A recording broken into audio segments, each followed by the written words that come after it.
বাংলাদেশ ও ভারতের মধ্যে চলমান উত্তেজনার মাঝেই নতুন করে আশার আলো ফুটতে শুরু করেছে। ভারতে একটি প্রেস ব্রিফিংয়ে সাংবাদিকদের প্রশ্নের জবাবে এমনটাই ইঙ্গিত দিয়েছেন দেশটির পররাষ্ট্র মন্ত্রণালয়ের মুখপাত্র রণধীর জয়সওয়াল। বাংলাদেশ বিষয়ে আরও কি জানালেন তিনি, সে বিষয়ে বিস্তারিত জানাচ্ছেন ইশতিয়াক হোসেন। ভারত চায় বাংলাদেশের সাথে নিজেদের সম্পর্ক একটি ইতিবাচক দিকে এগিয়ে নিয়ে যেতে, কেননা ভারত ও বাংলাদেশের দ্বিপাক্ষিক সম্পর্ক দুই দেশের জনগণের জন্য খুবই গুরুত্বপূর্ণ। চলমান সকল উত্তেজনার পরও ঢাকার ক্ষেত্রে দিল্লির দৃষ্টিভঙ্গি এখনও ইতিবাচক রয়েছে বলেই জানিয়েছেন ভারতের পররাষ্ট্র মন্ত্রণালয়ের মুখপাত্র রণধীর জয়সওয়াল। 17 জানুয়ারি সাপ্তাহিক প্রেস ব্রিফিংয়ে ভারতের পররাষ্ট্র মন্ত্রণালয়ের মুখপাত্র সাংবাদিকদের সাথে মতবিনিময়ের সময় বাংলাদেশ ইস্যুতে কথা বলেন। সে সময় ভারত বাংলাদেশের সাথে ইতিবাচক সম্পর্ক চায় বলে জানান তিনি।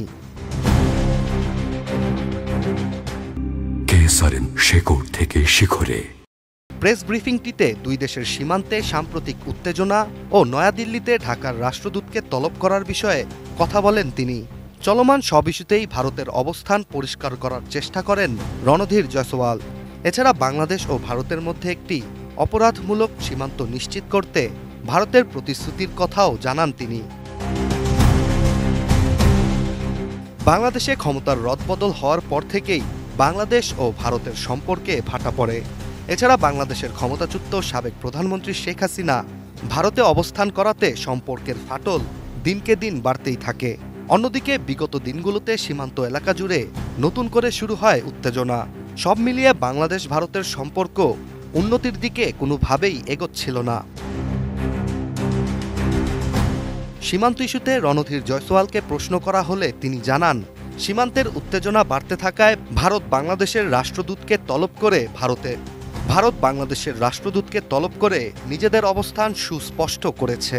আর কাঁটাতারের বেড়া নির্মাণের বিষয়ে তিনি জানান, দিল্লি বেড়া দেওয়ার ক্ষেত্রে সমস্ত প্রোটোকল এবং চুক্তি অনুসরণ করেছে। আর সীমান্তে পণ্যের চোরাচালান, মানুষ ও গরু পাচার বন্ধেই বেড়া দেওয়ার সিদ্ধান্ত নিয়েছে ভারত। এতে দুই দেশই নিরাপদে থাকবে বলে জানান তিনি। তবে ভারত বাংলাদেশ সীমান্তে অপরাধ মোকাবেলার ক্ষেত্রে ভারত কোনো ছাড় দিবে না বলে হুঁশিয়ারিও দিয়েছেন পররাষ্ট্র মন্ত্রণালয়ের এই মুখপাত্র। সবশেষ সীমান্ত নিয়ে বাংলাদেশ ও ভারতের অনেক আগে থেকেই বোঝাপড়া রয়েছে।